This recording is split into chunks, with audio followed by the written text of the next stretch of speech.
By 1943, 10 million Americans have been drafted.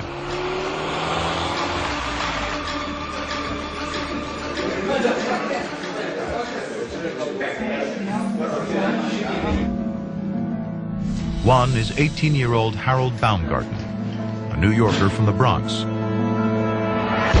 He'd been offered a tryout at Yankee Stadium. But before I could begin playing for the team, I was drafted. On July 10th, 1943, I entered the U.S. Army. What they did as 18 or 19-year-old soldiers was far and away of greater significance than anything they ever did in the rest of their lives.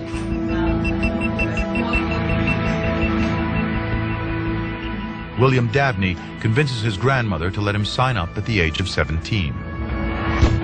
I just wanted to follow my buddies. During a Revolutionary War, a sixth of all of George Washington's soldiers were black men. And every time in the course of our first couple of hundred years that we had a conflict and we called upon all citizens, black citizens as well, to serve, blacks stepped forward. Despite the struggles of war, old prejudices remain. Platoons are segregated. The Army played a significant role because in many ways the Army was the first place that blacks and whites began to have to stand together and represent the same idea, even though they were in segregated barracks. World War II changed the entire world, but it certainly transformed the black American psyche in a way that led to and made possible the civil rights movement of the 50s and the 60s. William Dabney volunteers for the exciting-sounding Special Service.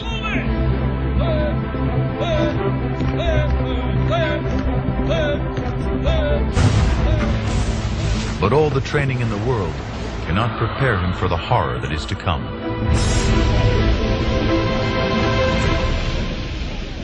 June 1944. Southern England becomes a massive army camp of 3 million Allied troops.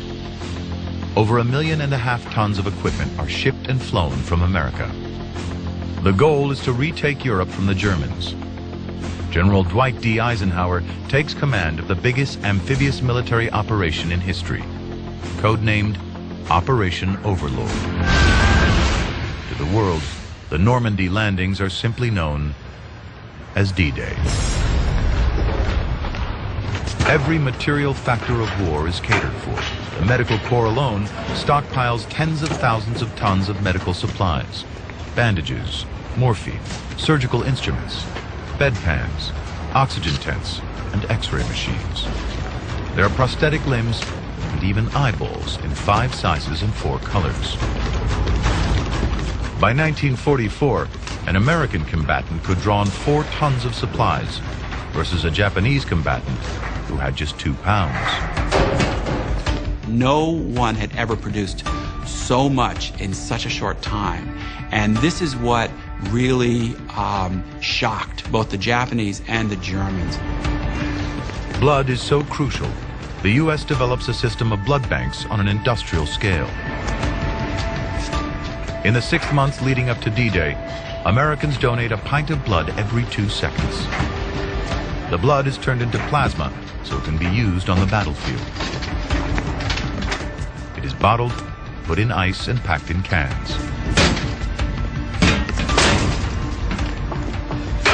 But all these supplies are useless without men prepared to die. D-Day is coming.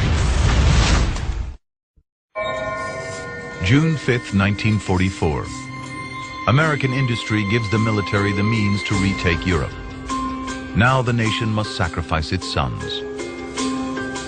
Over 5.4 million U.S. soldiers will invade Europe in World War II. That's 40 times the number of U.S. combat troops that originally invaded Iraq. This is the night before the biggest single amphibious landing the world has ever seen. D-Day. Harold Baumgarten has come a long way since enlisting a year ago. Many of us had our heads shaved so that our hair could not be grabbed during hand-to-hand combat. Many of these men have less than 12 hours to live. I did not expect to come back alive. I wrote such to my sister to get the mail before my parents and break the news gently to them when she received the telegram. You know, we were brought up on good guys and bad guys. We go back and we talk about our Westerns that way. You know, Hitler was a clear enemy. I think when you have a really clear enemy, you've won the hearts and minds. There was that commitment of sacrifice. Eve of battle rituals include Mohican haircuts and war paint. Preparations are mental as well as material. Dog tags are taped together so they don't rattle. Stealth can mean you live or die. One officer tells his men what they can expect. Look to the right of you. Look to the left of you.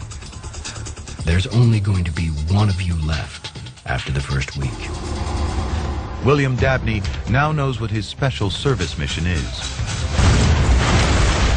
He has to drag a barrage balloon ashore while under heavy fire. It's a tactic designed to block German aircraft from strafing Allied troops.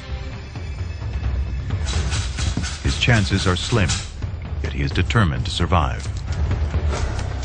I will return. I will come back to the USA. I'm not looking forward to getting shot or killed. I'm looking forward to going home.